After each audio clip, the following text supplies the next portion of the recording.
Hi, welcome to another episode of the Visual Storytelling Today podcast. The show is designed for you, the marketer or entrepreneur, who may be looking for more effective ways to connect better with audiences through the exciting world of visual storytelling. We will introduce you to inspiring experts from diverse industries that bring fresh perspectives on how to capture attention, build trust, emotional empathy, and last but not least, drive business results. Enjoy the show. My name is Shlomi Ron. I'm the founder and CEO of the Visual Storytelling Institute. As you know, we all about visual storytelling, bringing the gospel visual storytelling from the world of art and making it more purposeful, more human for us marketers. So we do it through our training, consulting, and thought leadership, like this podcast you're in right now.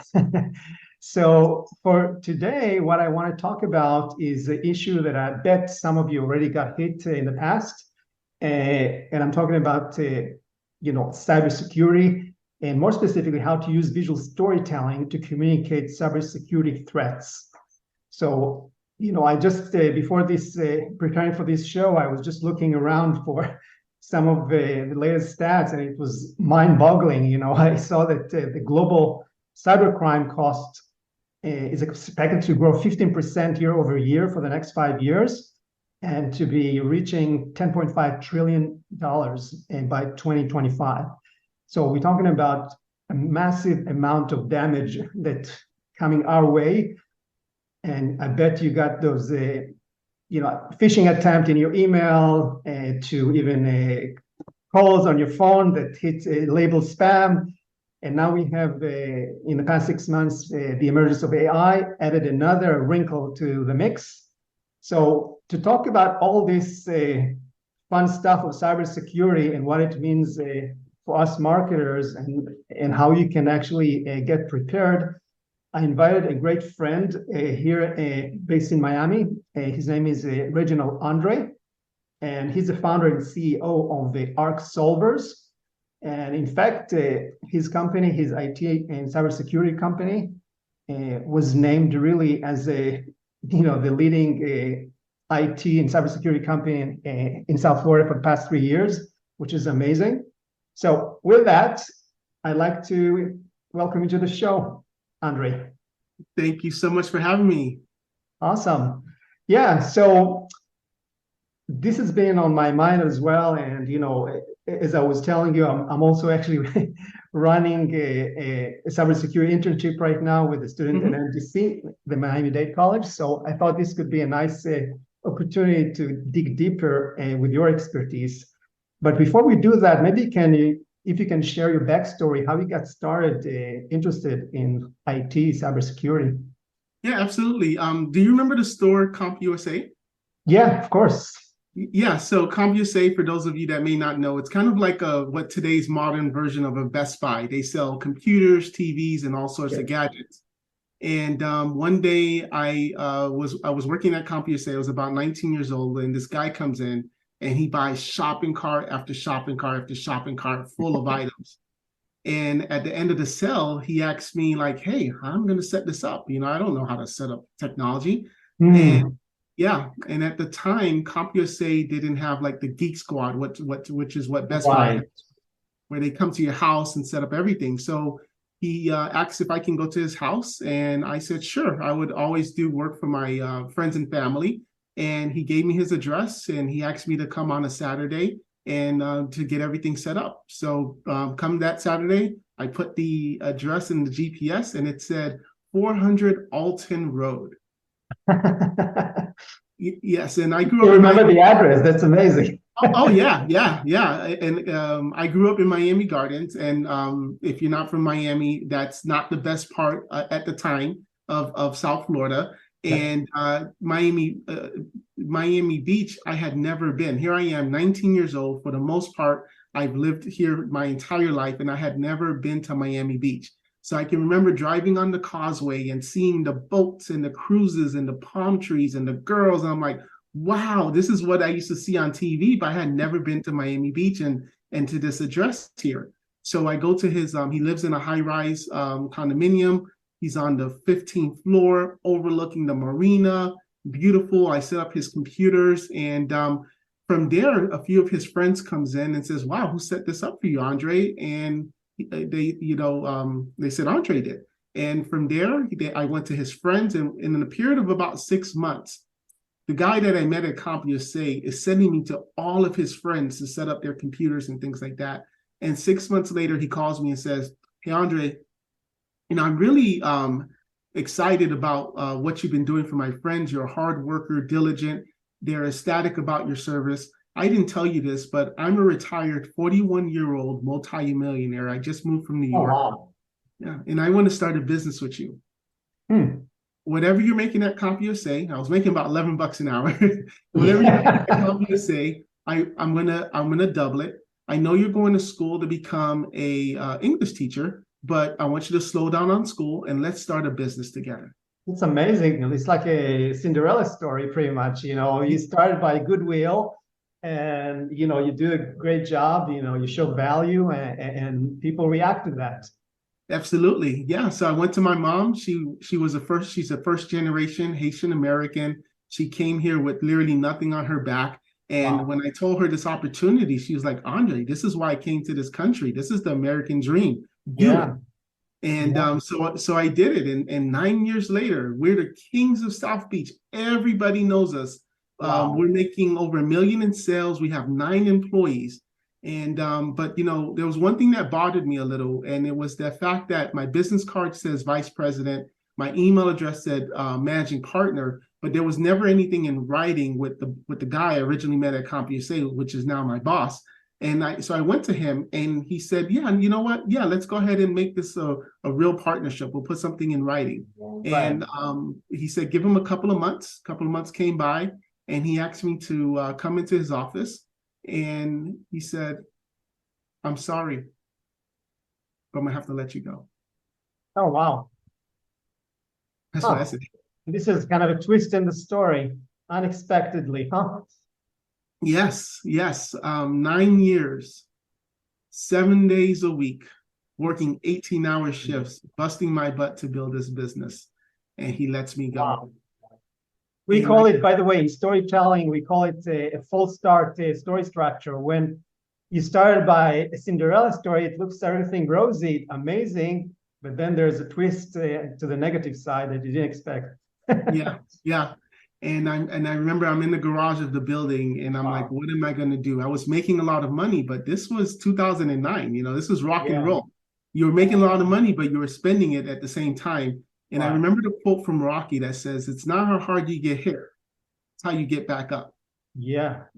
And then from there, I said, "You know what? I can do this." I had a non-compete, so I couldn't go after any of our old clients. And I started in my mom's Florida room, what we have ARC solvers. And fast forward today, we're 13 years in business. We are, as you mentioned, we're voted, the fastest growing cybersecurity and IT company 3 years in a row. And that's kind of how we got started how I got started in the IT field. I should have been an English teacher right now. Wow. And you didn't go to any kind of technical IT program for school. You went basically for English. Yeah, because when I was working at CompUSA, I knew a little tech. And then from there, I did actually, one thing when I started my business in 2010 with ARC solvers, I was hiring a lot of contractors, but I was the face of the company. And the contractors would do the work. And what was happening is they were messing up so much. And I couldn't know if they were BSing me or whatever. So I actually said, you know what, I'm going to go back to school because I need to be able to know what I'm selling. And then so I did get a 2-year degree at Broward College for network technology and also a business administration as well. So, but I still hire people way smarter than me. I'm not the technical. Oh, I see. Wow, this is interesting. So you're not coming from a technical background at all, but you actually pull it together where you have the tech muscles with people around you. Exactly. That's cool. So maybe that's a good segue. If you can talk a little bit about what you do at ARC solvers, what type of cybersecurity threats you're handling. Yeah, sure. So what we are is what they call a managed service cybersecurity provider. So our typical customers are businesses that have 20 or more computers, 20 to 100 computers, and they are in a space where they can't justify having a full-time employee in their company, paying $100,000 salary. But they need that full protection, and they need that team behind them to help them with their technology. So we do a lot of work for wealth managers. We do a lot of work for developers and real estate construction. Real estate, yeah. Mm-hmm. Yeah, a lot of businesses that are regulated or deal with money. Our job is to help them make their technology be smooth. And most importantly, we want to keep them cyber safe, because things have changed and cyber threats are way up. Right. So speaking about that, from the past year, let's say, what would you say are the top 5 cybersecurity threats? Well, the top, 95% of cyber threats are coming from emails, and that's coming from phishing. Interesting. Yeah, and phishing is what we call a email that's sent to someone and it's being portrayed that it's a legit email. Many years ago, you may have remembered the Nigerian prince, and people would fall for it. And the reason that they just continue doing it over and over is because there was someone that would fall for it. And now hackers are getting more sophisticated, and they're doing like emails where they're making it seem like it's their boss sending them emails, or they can be like a vendor and, hey, we changed our bank account, things like that. So phishing is the biggest thing that we're seeing right now. And what is the typical call to action in phishing? Is it to click a button or send us money? What are the typical call to actions?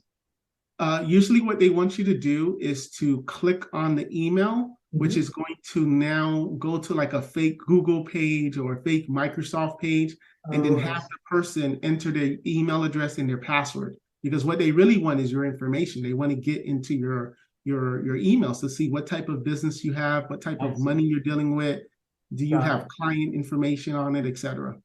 Got it. So outside phishing, do you find other threats like, ransomware? Yeah, actually, ransomware is number two. Okay. So typically, though, it does also come from phishing, because what you have is and notice again, it's going to come through email. And what happens is the user clicks on something, clicks on a link, or they go on a website, it downloads it. And then what ransomware does is, just imagine you come in the morning, you open up your computer, and your files say locked. Your Word can't open, your Outlook can't open. And then you get a nice, pleasant message that says, if you want your data back, you have to pay us in Bitcoin. Wow, this is insane. Yeah, I bet, it's a crisis moment. And that kind of brings me to the next question is really, do you find your clients are calling you after the crisis broke out, or those that are really kind of fast, like forward thinking, taking strides to reach out to you with preemptive safeguards? Unfortunately, most of the time when we're getting new clients, it's because either they themselves have been compromised and they're like, I never want this to happen to me again. Or maybe a friend or colleague that got in the industry got compromised, and they're like, I need to make sure that doesn't happen to us. Because a lot of businesses now, they think that they're too small to get hacked. They think that, why would a hacker come after me? I'm only, 20 employees, 5 million in revenue. They can go after the government. They can go after multi-million dollar businesses. But the fact is that when these hackers are sending out these emails and ransomware attacks and things like that, they don't know who. They're just spraying. They're just casting that net and seeing what bites, and then they take it from there. But as long as you have money in your bank account, you are a target for hackers. Right. And one of the things that really kind of, blows my mind, especially now with AI, when you think about all these cybersecurity threats, basically it's an exercise in storytelling, right? That the hacker is trying to tell you a convincing story and make you believe on something else, right? So now with AI, they have the capability not only to use ChatGPT to kind of draft it so it's super convincing and high quality, but also use visuals like videos, images that really incredibly looking professional. So that's, the front end, but on the back end, I'm guessing, AI is really allowing them to kind of move pretty fast. When you say casting a wide net, now they probably can automate this with AI and do this much faster. Absolutely.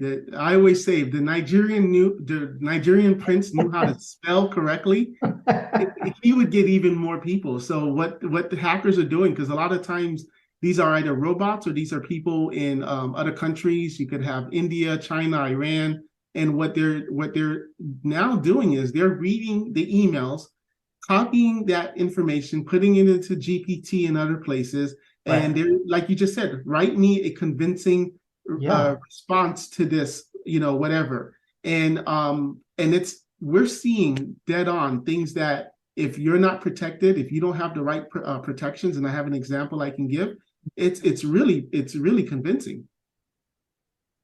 And just kind of out of curiosity, are there any kind of threats that from the outside may look extremely terrible, but you typically solve them like this, or there's a quick fix for them? No quick fixes. It's all about, I would say, a user education. If that could be the quickest fix, that's the quickest fix. No, just one kind of threat I'm talking about, that it looks really terrible on the outside, but you just need to do A, B, and C. Oh, I see. Yes. So a lot of times you could go on a website and a pop-up message will say your computer has been hacked. Oh yeah. Click here. And what that is called what is called a browser hijack. So it's not that your computer has a virus. It's basically the link that you clicked on is making it seem like your computer has a virus. And what they really want you to do is to click on it so that you can then fall into having the virus. So yeah. So all you need is just to backtrack, basically. And exactly. All you have to do is don't click on the link. There's usually the right, depending if you have a Mac or Windows, there's usually the X that you click on, and then that's it. And then just out of precaution, run a virus scan on the machine. But that's usually one of the ones that we see where people are freaking out. But it's just a website that's made it seem like you have a virus, but it's not a real virus. Yeah, that's good to know. Yep. Very cool. So maybe now that we got some context about the ARC solvers, we talked a little bit about threat types. Maybe you can show us, we're recording this in video, obviously. So if you can show some examples of threats that you've been working on, so people can have absolutely. So I'm going to just confirm you can see it. Yep.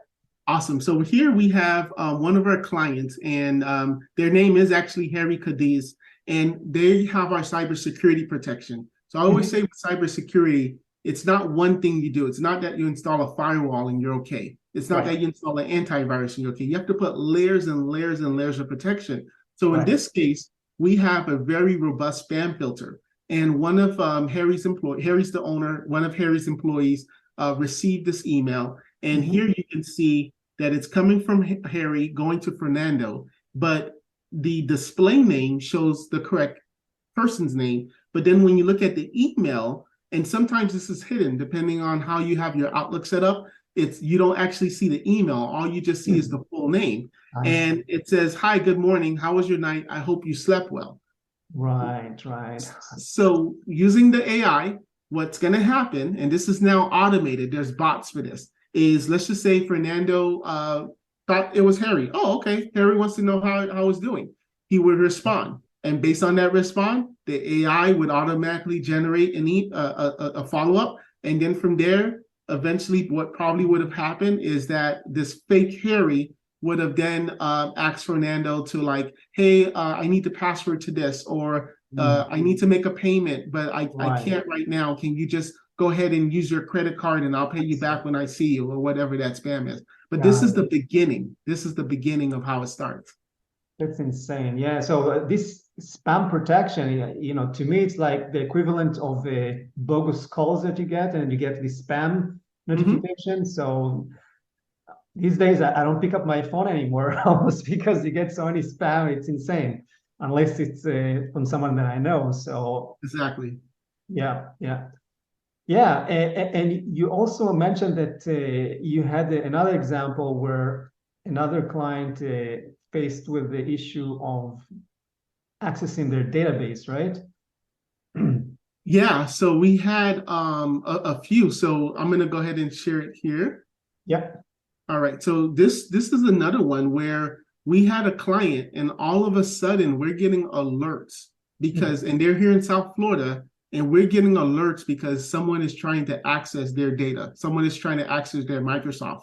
Yeah. And you know, with Microsoft, you have your emails, your SharePoint, OneDrive, your Word, Excel, PowerPoint, and they're in Miami. But here you see Los Angeles, California, Virginia, Tennessee, New York, and what are in which we use tools that have AI. Our AI said, wait a minute here. There's no way you can be in Miami and then all of a sudden, you know, Washington, California, Virginia, Tennessee.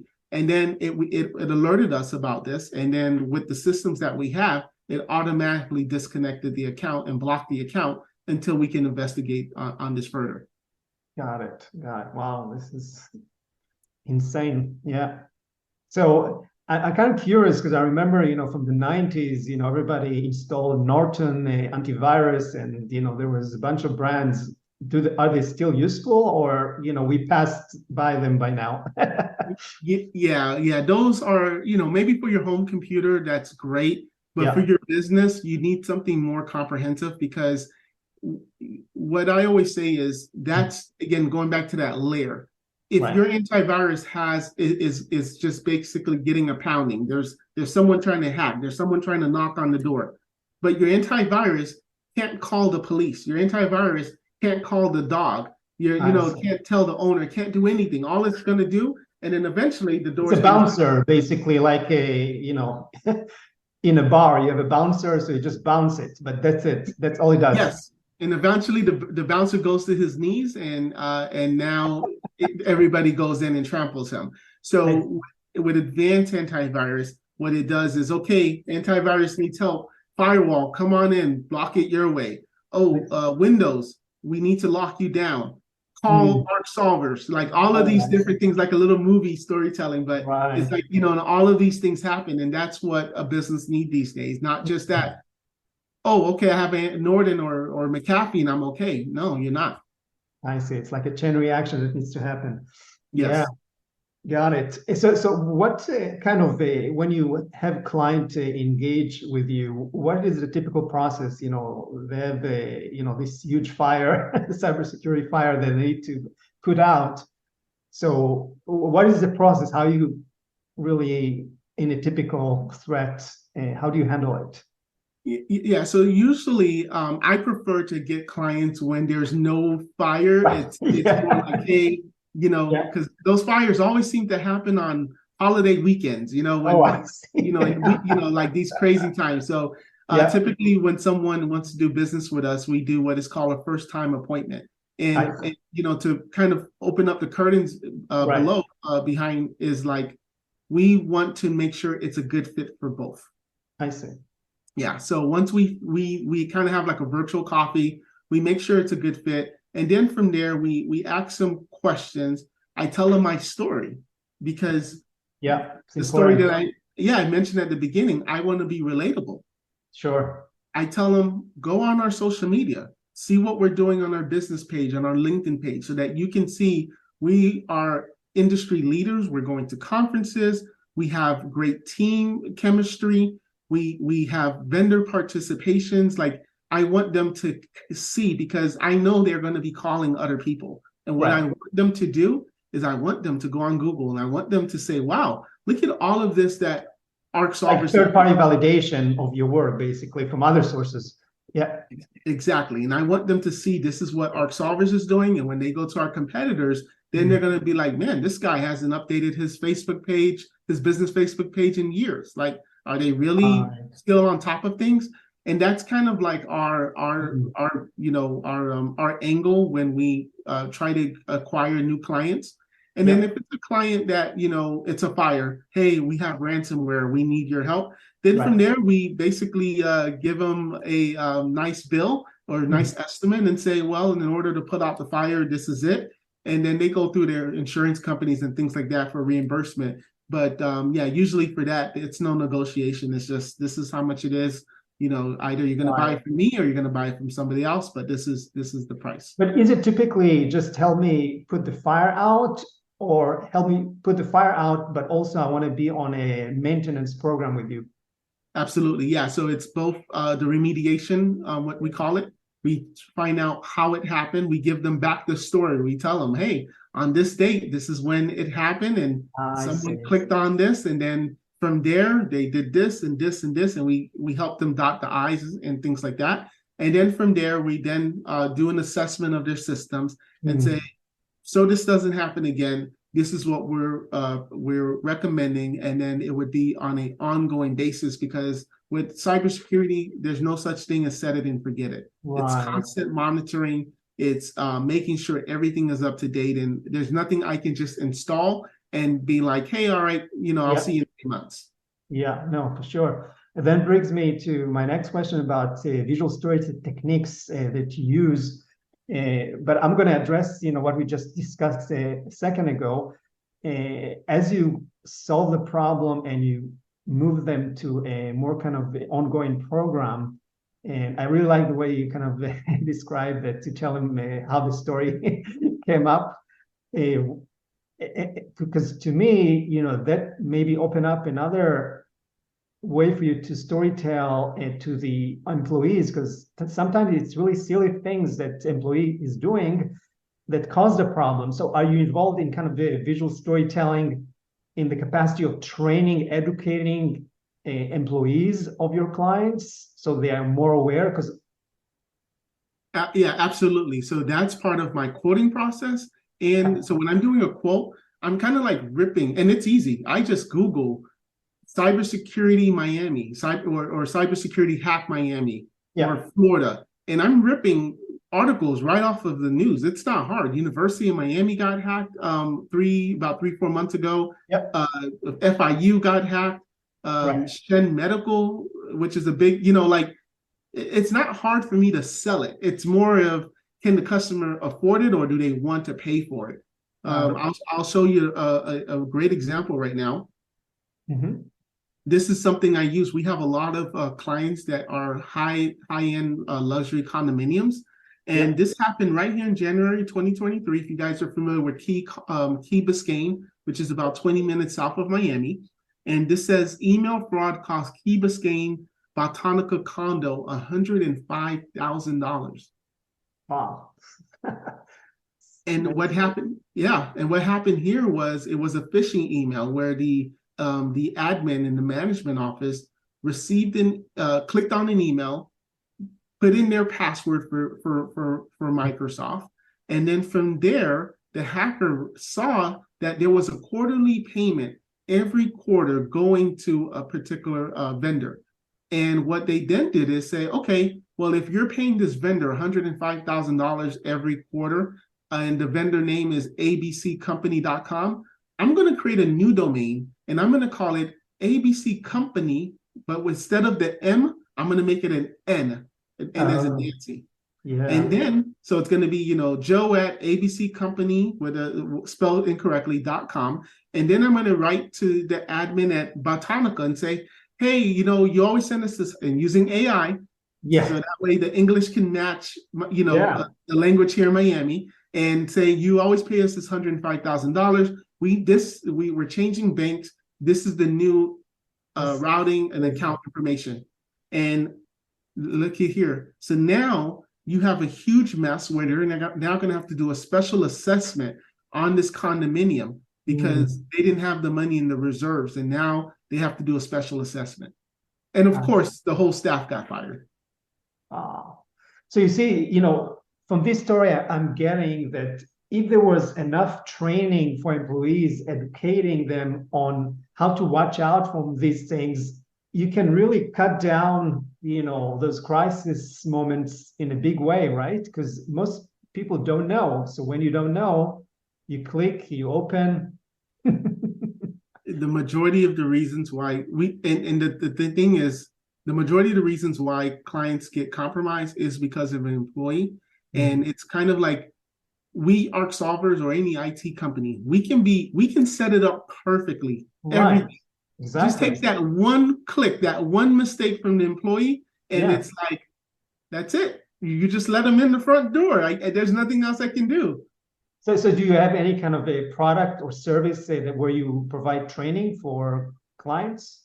Yeah, so all of our clients, we do phishing emails where once a week they're getting a random email, and it's, if you have 30 people in the employees, everybody's getting a random email, so that way they can't go like, hey, Joe, watch out for this one, it's coming soon. Nope, different times, different dates. We're trying to trick them. We're trying to, if they click on it, hey, Sam, you shouldn't have clicked on it. This is what you should look for in the future. Yeah, because so this is really kind of interactive, because I always thought, is you guys sitting on almost standing on a stage with slides, watch out from this, watch out from that, but you're actually giving them, real hands-on experience to see if they get it. So that's incredible. Yeah, on average, there's about 150 emails the average employee gets per day. So, wow. So we also do in-person quarterly cybersecurity awareness training, where we're telling them not only about phishing, but going back to AI, there's something called the deep fake now. Yep. And the deep fake is it will impersonate someone's voice. So right now I'm talking on a recording. What the threat actor or hacker can do is just take their phone, record my voice for a few, let's just say a minute, 2 minutes. They go on a service and they say, I want the AI to say Andre said XYZ. Yeah, and visual as well today, with the Obama video we all remember. Oh yeah, of course, yeah. So you can do pretty much anything, yeah. So tell me, as part of your promotion, you talk a little bit about your social media efforts, and so in terms of visual storytelling, do you basically, what type of storytelling do you do, like client testimonials, or is it you that share anecdotes from clients before and after, tip of the day? What do you normally do? Sure. So for our prospective clients, we like to follow the Gary Vee model, which is called jab, jab, jab, right hook. So we don't go on social media and just say, hey, buy from me, buy from me, buy from me. And every post is just basically a sell. Yeah. We, on our social media, if you look at us, ARC solvers on any, platform, you're seeing that we are a team, that we're family, that, we're putting that personal side, and you're seeing that you're not just hiring a vendor, you're not just hiring a company, you're hiring a partner.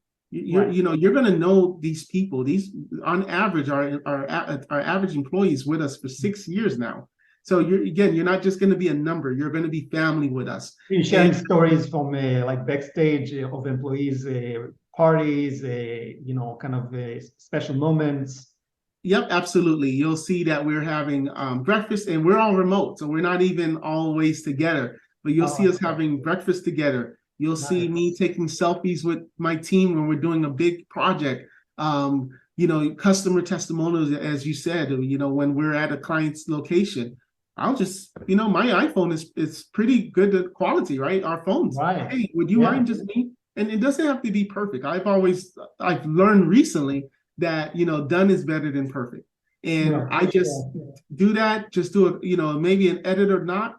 And then after that, I just post it and I move on, because there's so much noise on social media. Right. And for us, how we want to do it is just, be there, be there, be there. And for every fourth post, I'll say, hey, ARC solvers, don't forget, this is what we do. Got it. No, that makes a lot of sense. And to your point, you're absolutely right.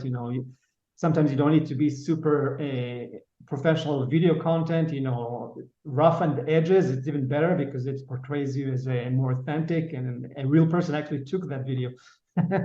Absolutely. So, yeah. So, I'm kind of curious, we talked a little bit about visual storytelling. How do you define it in your world?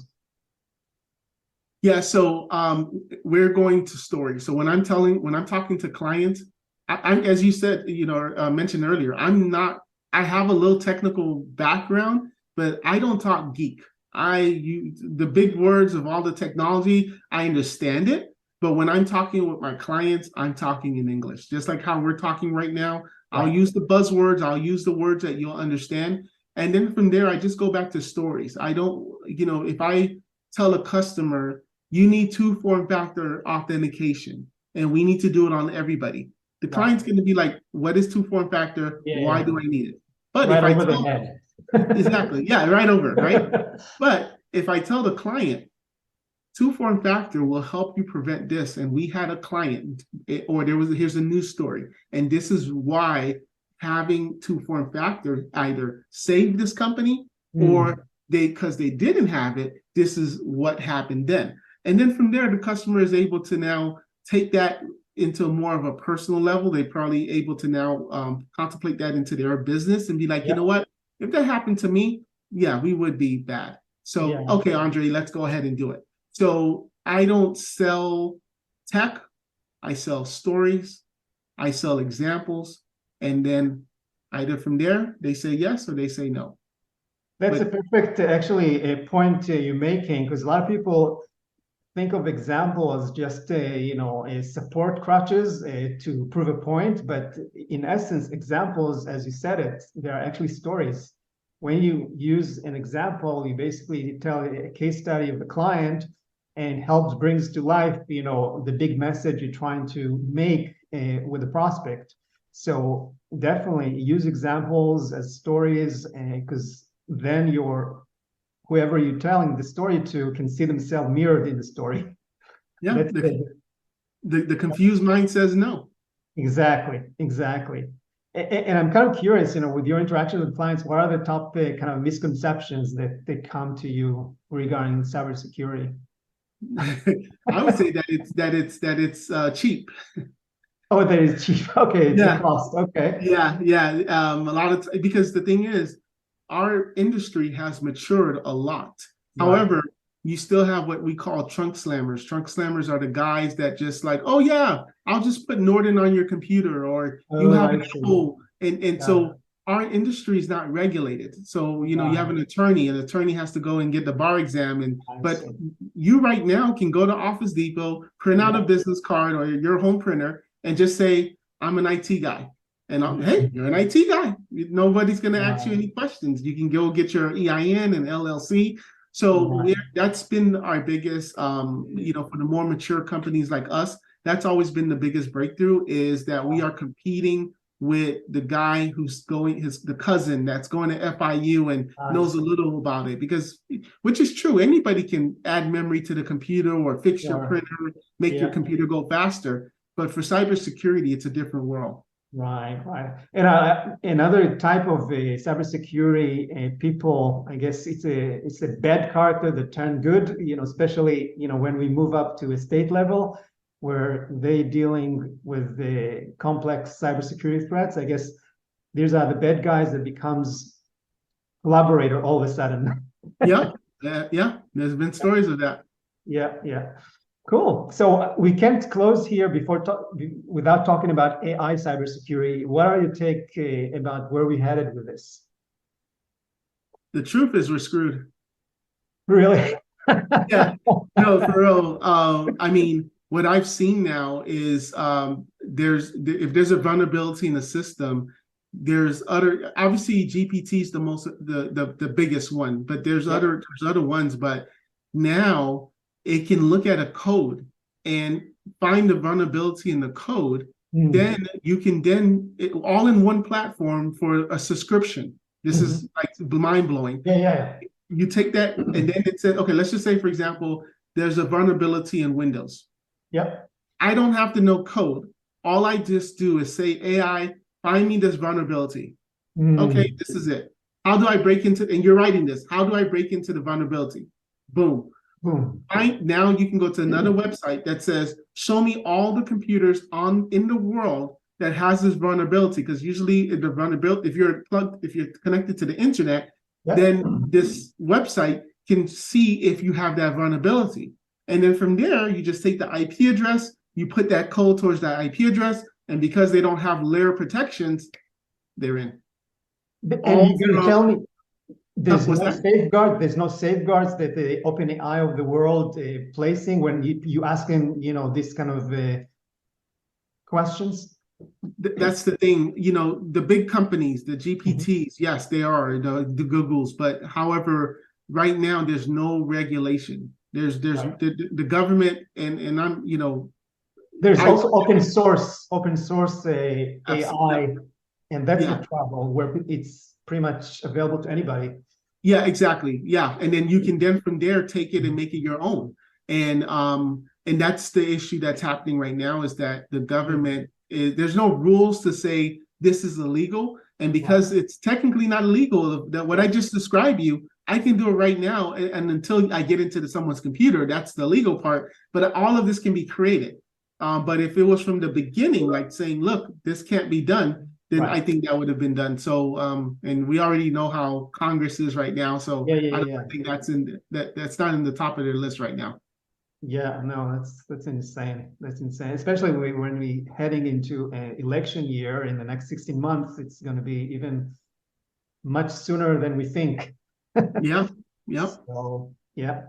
So to close, can you kind of summarize for us, for our audience, marketers, entrepreneurs that maybe working on a high-stakes service like yours, where, the damages could be money, could be data loss, what is your kind of top 3 tips for a effective visual storytelling technique to really drive response?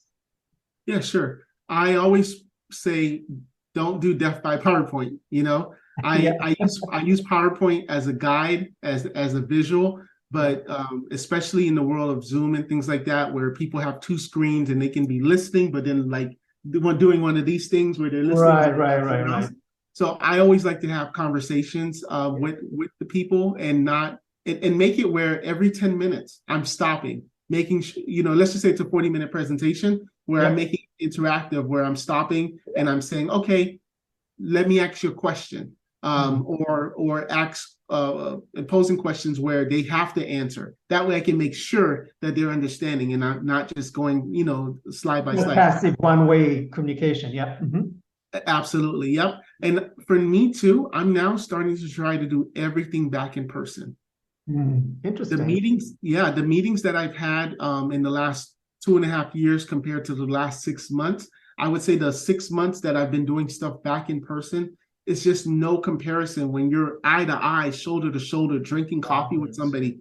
Right. So I think that's the 2 for me. That's the biggest things, is as I'm, zipping around and doing networking events and things like that. Yes, there's some time lost because, if I can have a Zoom meeting with you, I just say from going to your building, doing the whole loop, parking on the 7th floor, then going to the elevator downstairs, then going to the lobby, yes, I understand that. But the relationships of that in person versus the little box is so much more. So I would say, back to in person. Yeah. And I think your 3rd tip is, you already mentioned it earlier about how you basically use examples of stories to kind of bring out, messages that you want to make and not straying into the technical side. Yeah. And I actually do a little joke. I should have brought it. I'm sorry. But I use how the stigma of a tinfoil hat is someone that's a little paranoid. A lot of times in cybersecurity, it's kind of like a little scary. It kind of like, wait, is this stuff all happening? So sometimes I actually take a hat, put it around aluminum foil, and then be like, look, I'm not trying to scare you. I'm not the guy that's like the conspiracy theory, but this stuff is really happening, No, absolutely. So this is amazing. You're absolutely right. So thank you so much, Andre. This has been a fascinating, journey to kind of get a little bit into your world of cybersecurity. And actually, it's not just your world. We all living this, and we're going to be facing this, headway. So if somebody has any questions for you, how can they reach out? Best way is my phone number, which is 786-664-8275. Or you can email me at Andre at arcsolvers.com, but call me. Just that's another thing. I'm very accessible. Awesome. Thank you so much, Andre. This has been phenomenal. Really, I learned so much. And for all of you listening or watching, I'll see you next time at the Visual Storytelling Today podcast.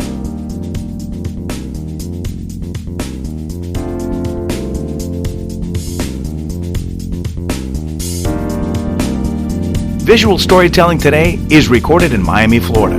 The show is published exclusively by Visual Storytelling Institute. Learn more at visualstorytell.com. You can subscribe to this podcast on the iTunes Store. Until next time, don't let your big story wait to be told.